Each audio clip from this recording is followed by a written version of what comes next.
আসসালামু আলাইকুম সুপ্রিয় দর্শক, এই মুহূর্তে সৌদি আরব থেকে পাওয়া সব থেকে গুরুত্বপূর্ণ খবর।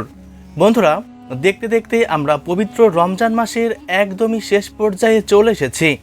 আজ 18 মার্চ বুধবার সৌদি আরব সহ মধ্যপ্রাচ্যের দেশগুলিতে আজ 29তম রোজা সম্পন্ন হয়েছে। আলহামদুলিল্লাহ।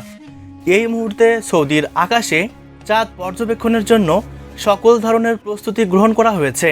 বিভিন্ন স্থানে পর্যবেক্ষণ দল মোতায়েন করা হয়েছে যাতে আকাশে চাঁদের উপস্থিতি সঠিকভাবে নিশ্চিত করা যায়।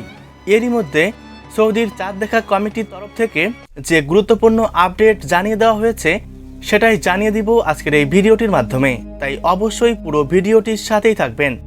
আর এমনই সব ইসলামিক তথ্য ও গুরুত্বপূর্ণ খবরের আপডেট সবার প্রথমে পেতে হলে অবশ্যই চ্যানেলটিকে সাবস্ক্রাইব করে পাশে থাকবেন আর কমেন্ট বক্সে ঈদ মোবারক লিখতে ভুলবেন না।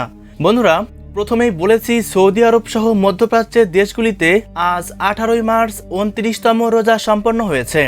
তাই এই মুহূর্তে সবার দৃষ্টি আকাশের দিকে। হয়তো আজকেই শাওয়াল মাসের নতুন চাঁদের দেখা মিলবে এবং আজকেই হয়তো পবিত্র রমজান মাসের সমাপ্তি ঘটবে।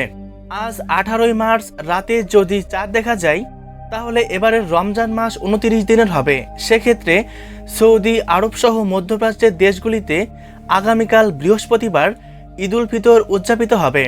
সেক্ষেত্রে ভারত এবং বাংলাদেশ সহ এশিয়ার দেশগুলিতে ঈদ উল ফিতর উদযাপিত হবে 20 তারিখ শুক্রবার। আর আজকে যদি শাওয়ালের চাঁদ দেখা না যায় তাহলে এবারের রমজান মাস 30 দিনে পূর্ণ হবে।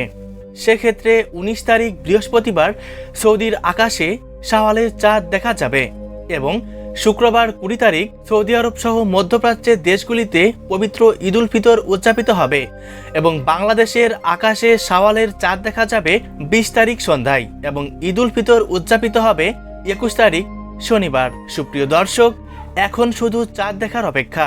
চাঁদ দেখা যাবার সঙ্গে সঙ্গেই পরবর্তী ভিডিওতে আপডেট জানিয়ে দেওয়া হবে। ততক্ষণ অবধি চ্যানেলটিকে সাবস্ক্রাইব করে পাশে থাকবেন। ধন্যবাদ।